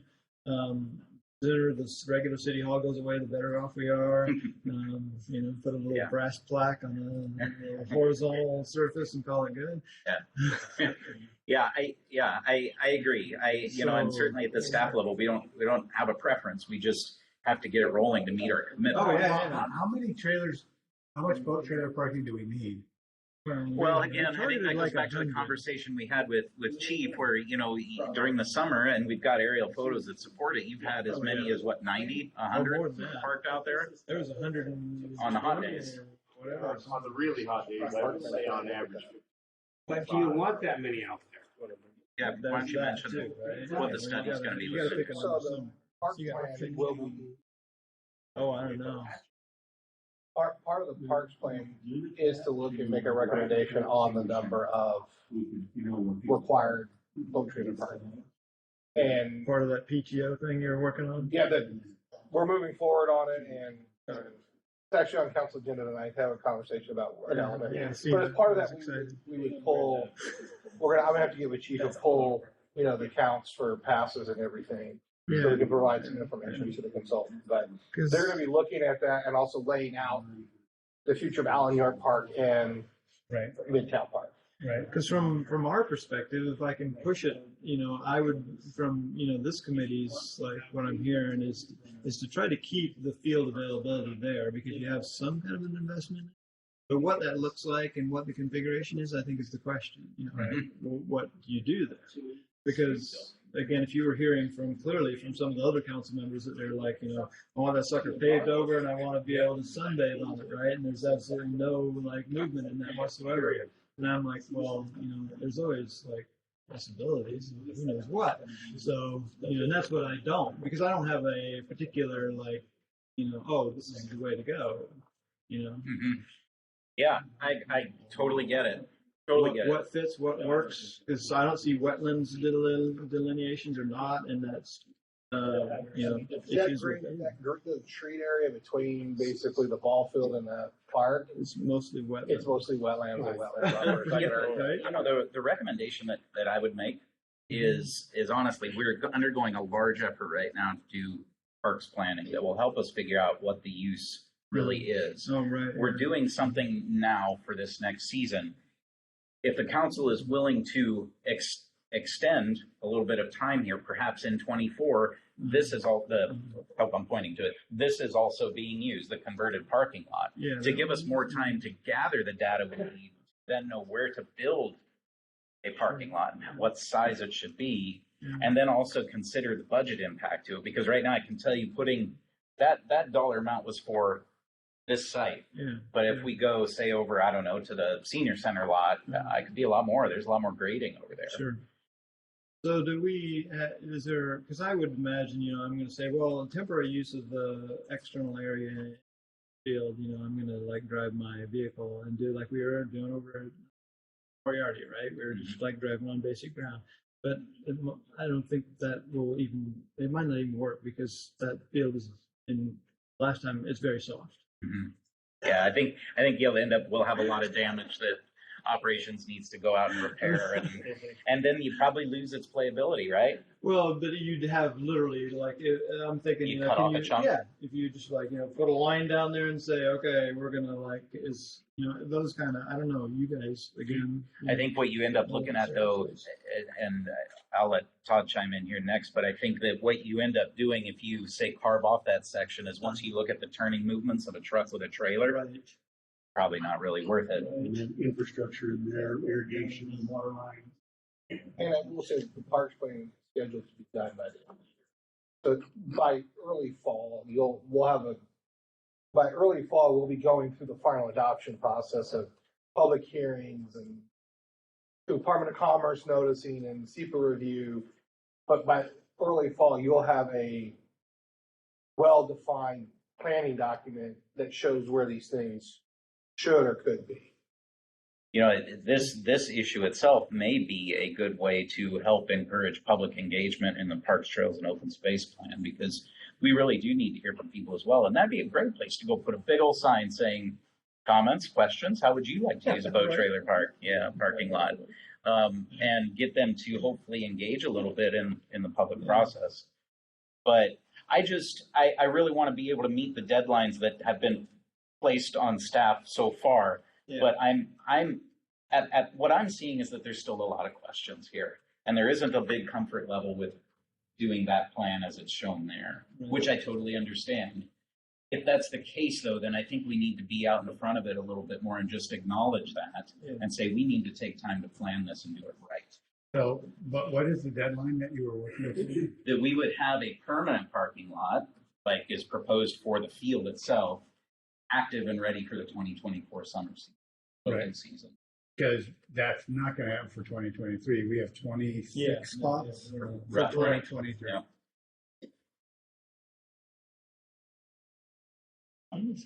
The more spots you make, the more challenging you get for our police department too, because they've got all the boats in the lake there to deal with, all the people in the parking lot to deal with. And you know how terrible it is right now to back in a boat, take one out, put it in there. Yep. Because they're officers in the machine doing that. Yep. So the more space you have there, the pond is going to be. I'm just asking how many boats can park at County Park over there? I'd like to know what that is. They have 100 spots, Do they have 100? but they also have the ability to close the park when they're full and say, sorry, come back another day. That's the problem. Yeah. with the park. We don't have that. Yeah. Are we missing anything, Chief, over there? I know that I was neglected Staff you. is gonna need direction on how we're gonna fill those 26 spots this year. That's Is it another. gonna be first come, first serve? Are we gonna do it just city residents only? In either scenario, we're gonna have to have the lot staff, the launch staff. Right. So that way we don't have people launching without a parking spot. We got somebody that can tell the regular public, sorry, this is boat trailer only, or sorry, we're full. Right. So we're gonna need some direction from council on how you would like us to proceed this voting season. Again, we didn't have any last year. Now we're having 26. So that's gonna be a challenge too. There's a challenge of having too many spots, and there's a challenge of now we're having 26, and trust me, those are gonna be coveted spots based on the feedback we got from the last season. So we're definitely gonna need some direction. Raffle. Yeah, and I did see that the clerk's office is already starting to get calls from the public, asking what we're going to be doing, how are those spots going to be? Is it first come, first serve? Is it? So the public's already thinking that way as well too. Well, it's a challenge we self-permit for a boat. There's no place for them to park.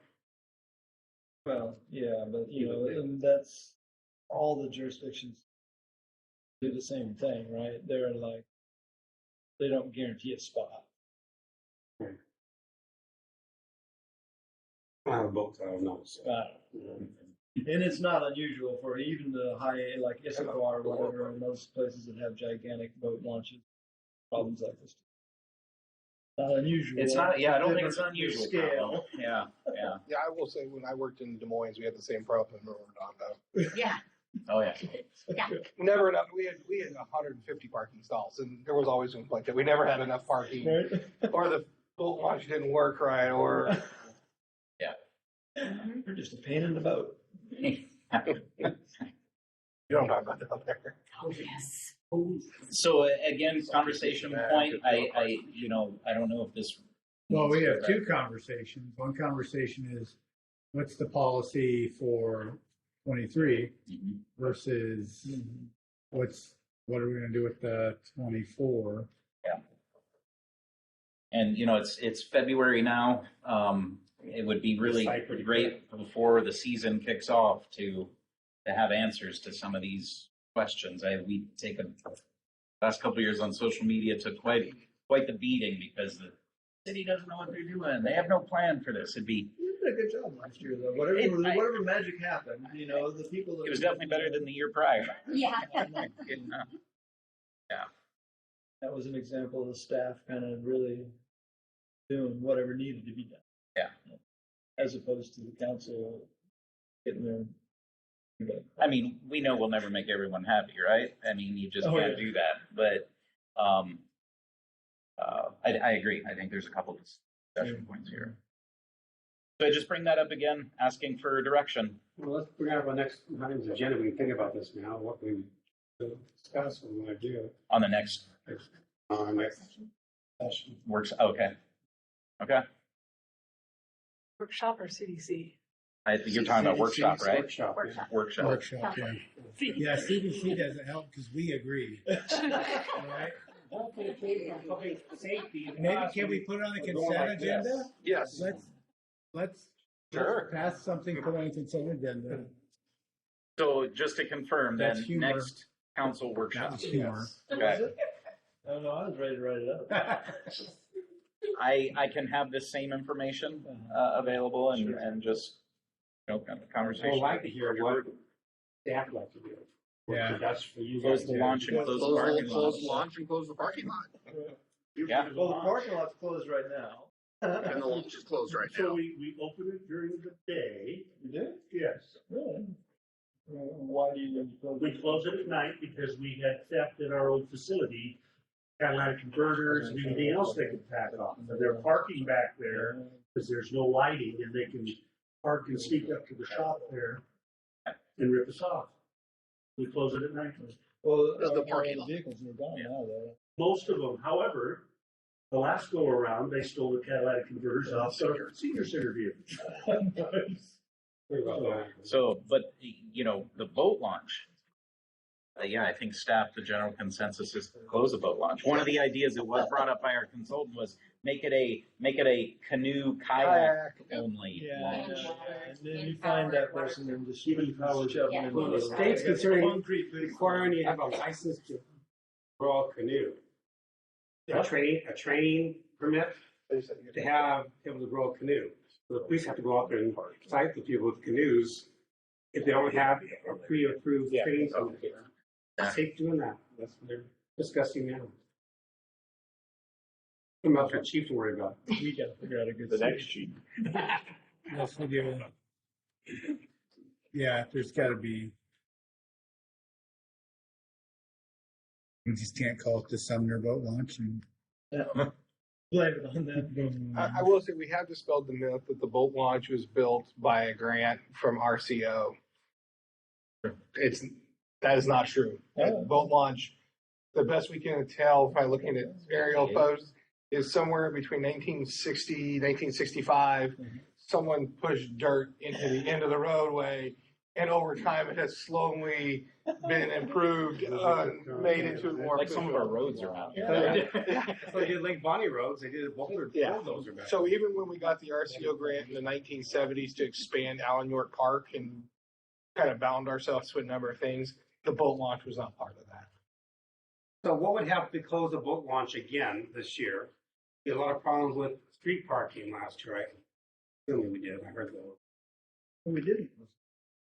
It's Not a boat launch, I'm sorry, the parking area. Oh, it is. The parking The area. parking. Like keep it closed full time? The Just close parking it? right now, yeah, wide open for a few cars. You don't have enough room for a lot of boats. Why not just leave it closed? During the summer. I would say other than the expectation, I think with the public is now that we will be providing some Right. boat trailer parking, you're gonna create some issues there. Because you probably, it's weird. It's always the weird, odd thing, right? You know, because quite a few of the days, the 20 some odd spaces probably Mhm. almost workable. It's hot. But there are the other days that are the problem. I think our threshold is anything above 80 degrees.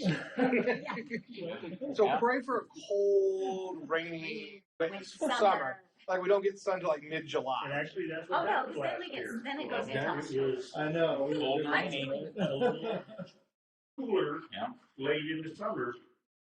So that helped us, but it was still a madhouse down there on occasions. Yeah, but it was really, really hot. I think that you'll find that this year, that parking lot situation is gonna work great for the folks that come out and just wanna fish in the morning.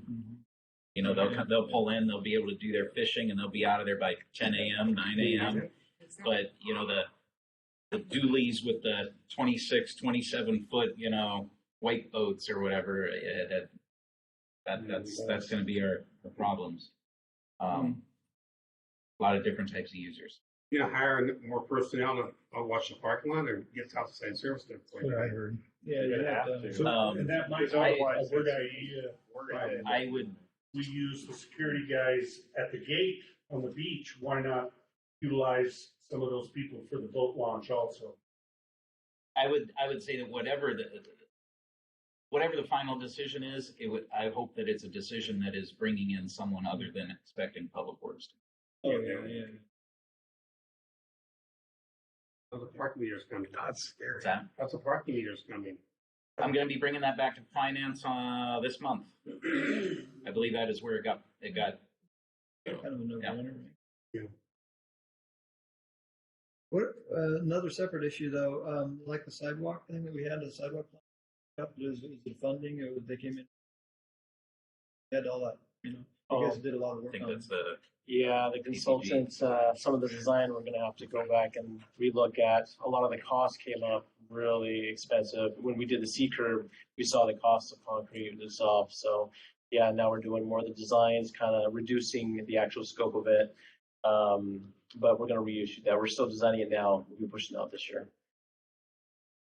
And then Ryan, you had something that 410, 214th, that roundabout issue, right? oh, yeah, thanks, Dan. Yeah, again, just another one looking for some direction. You know, we had the project out there, you will remember, I know I do, that we brought that to council to get authorization to sign a grant application, I believe it was, with TIB for potential funding for that project. And it looked fairly certain. The decision was made to not go that route. We weren't convinced that we had the appropriate data to support a roundabout at that location. Right now, that project is currently, for lack of a better way of putting it, dead in the water. You know, as far as the city is concerned and staff is concerned, we're kind of stuck between, you know, two opposing forces, if you will. We have an intersection control evaluation and WashDOT saying that a roundabout is not the preferred, is the direction that you will go. That is a requirement. And then the council would like to look at other options, you know, looking at potentially going with some of the council, thank you. A majority of the council wanted to look at perhaps going with a signal. Would be your. At this point, what is the direction there? Because there's still a problem at this intersection. From a congestion and level of service angle. So again, I was just throwing it out It's a there. hard one, huh? Yeah, because some of the monies, isn't that, we're kind of like redirecting some of those monies currently to other intersections. Yeah, I mean, it's certainly the TIF funds that we would have used to do that project, we're going to redirect to other projects. And sorry to jump in, but it is impacting development. Please. Chris yeah. Lear had to do additional improvements along 410 in order to get his project to work. So he's having to widen or lengthen turn lanes, rip out some landscaping islands, do some different painting. That's an additional cost to his project because that's a failed intersection. Other projects may not be as lucky because once we do that mitigation, what's the next mitigation that they can do that the Department of Transportation will buy off on? So it is something that will begin to impact the city's economic development out in East Town. Well, and WashDOT is already beating the drum when it comes to, obviously they've been looking at the data for the potential Tarragon development out there. And the staff level, we've been trying to be really creative and finding other ways for, mitigation for their impacts to be accounted for by doing improvements that are not at that intersection. But WashDOT's review comments consistently come back are, why are you not having the developer improve the intersection? Why are you not doing this over and over? They are just beating on that. Well, as I said before, that intersection is a problem. It's going to get even worse. And the only way to solve, I agree with the traffic light would be nice. The only way to keep the traffic moving is a roundabout. Because right now, it backs up out South Prairie going through there, Old Bucket Highway, and past the intersection. You're getting more accidents around those curves back there too. We had one a few weeks ago. I mean, it just doesn't make sense. Everyone in the roundabouts, I realize although the council agrees on roundabouts, but the logical thing for us to do to get that traffic moving and for more development is to put the roundabout in and have us learn to live with it, and they're going to go in more and more areas of the city and stuff. Other cities too. Yeah. I mean, they've got intersection like that down Lacey. It's working really well. It's got 6 lane down there, and I've heard it's doing great for them. So, contrary to what council believes, we can't just ignore a problem because it's just going to get worse, like you're talking about. And it can't. I mean, a few people in the council cause problem for all the city. So maybe it should be a presentation you should bring forward to us at a future workshop for them to think about some more. Maybe I don't know. I would agree with that, except that we've already brought presentations. Right, yeah. Because and remember, not so this year's going to be ugly, right? So however that works out in your thoughts. Sure. Because it's not like you're going to want to introduce that in October. It's just not going to be like a non-starter, right? Because so maybe the thinking is that that's something to line up or 2024 kind of concept when what your council looks like at that point. Because you do have 4 council members up for election? 8.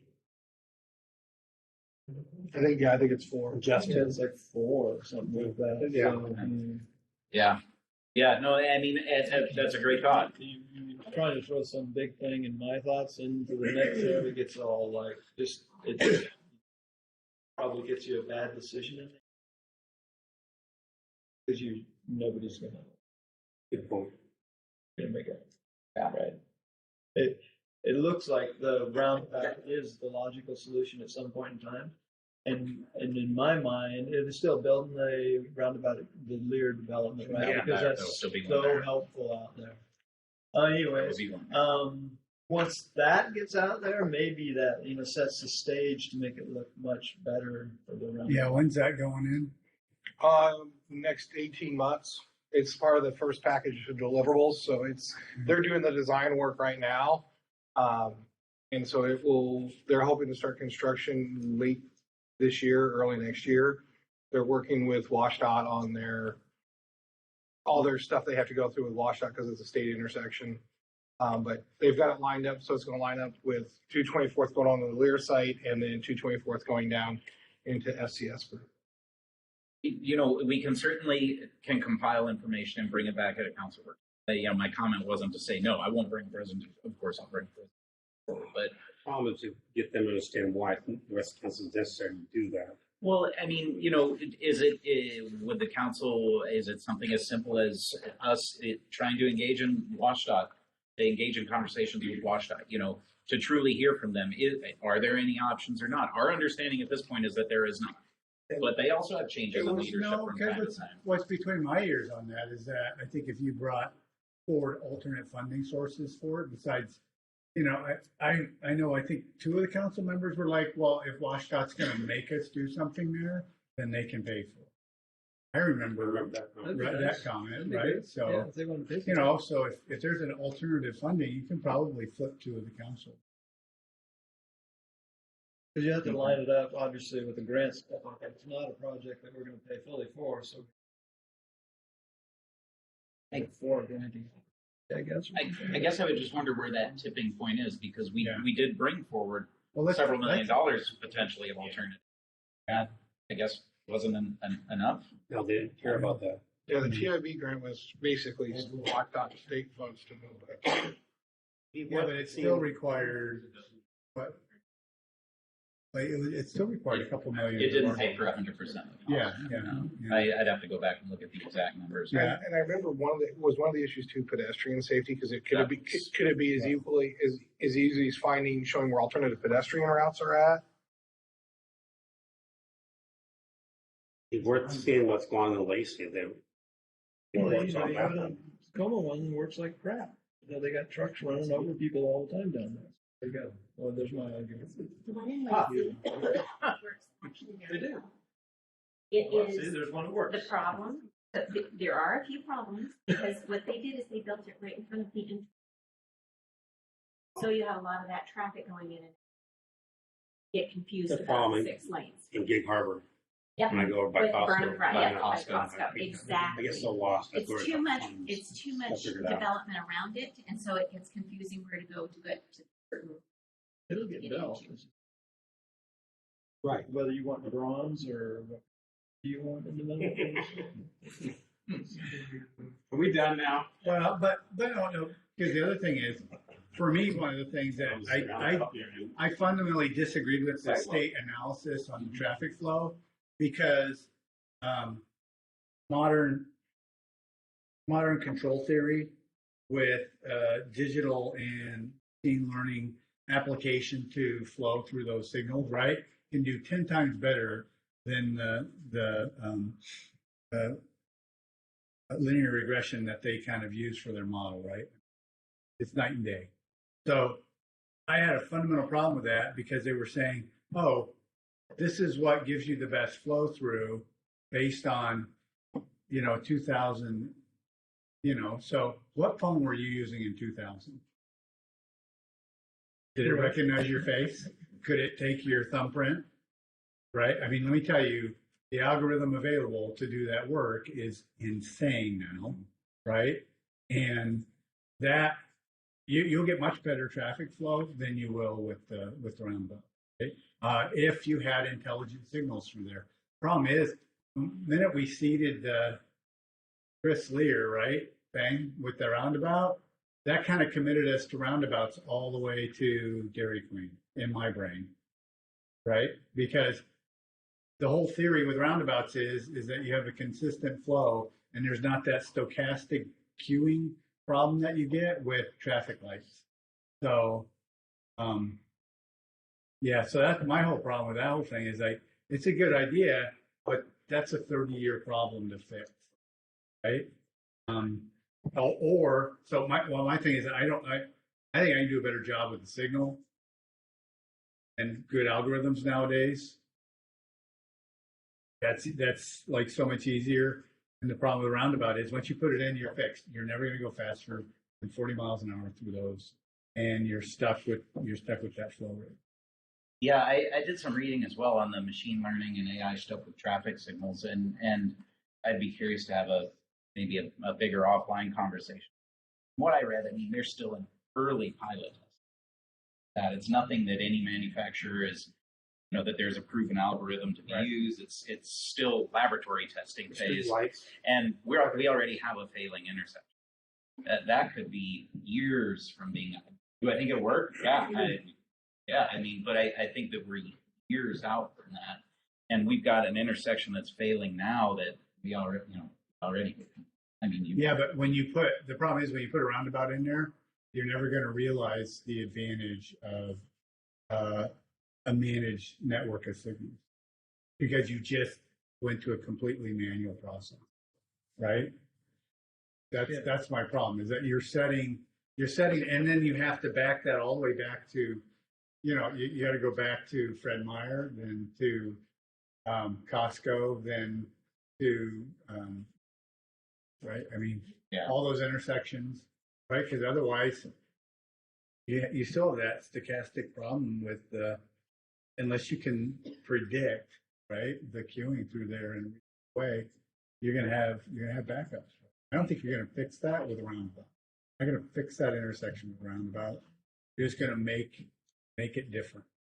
I don't know. That's just anyway. So maybe see if somebody else will pay for it, and you try to flip the two council members that were like, I don't want Bonney Lake to pay for I it. will say we have been collecting TIF fees to pay for part of it. Okay. So that developers have been putting in money Right. through the collection of TIF to pay for a portion of the cost. Yeah. Yeah. So, I mean, it's our money, but it's not our money kind of thing. And I appreciate that. I think that's definitely gives us something, a component of this project to work on. I voted for it, but I didn't realize that. Did you? I did. I did. Go back and look. Well, the thing is, it's a safety issue. Right? I mean, roundabouts are safer than high-speed interchange. Only time we have a problem there is during rush hours. During the weekdays and stuff, I don't see a problem, but after 4 o'clock, it's a problem. During the morning, it's a problem, come out 2:14. Well, the reason it's a problem is because Holly exists too. Right. They're going straight to Auburn that way too, Yeah. so. Are we done? Yeah. All right. Thank you. Oh. You So, guys just oh, yeah. sort of- Yeah, I'll go now.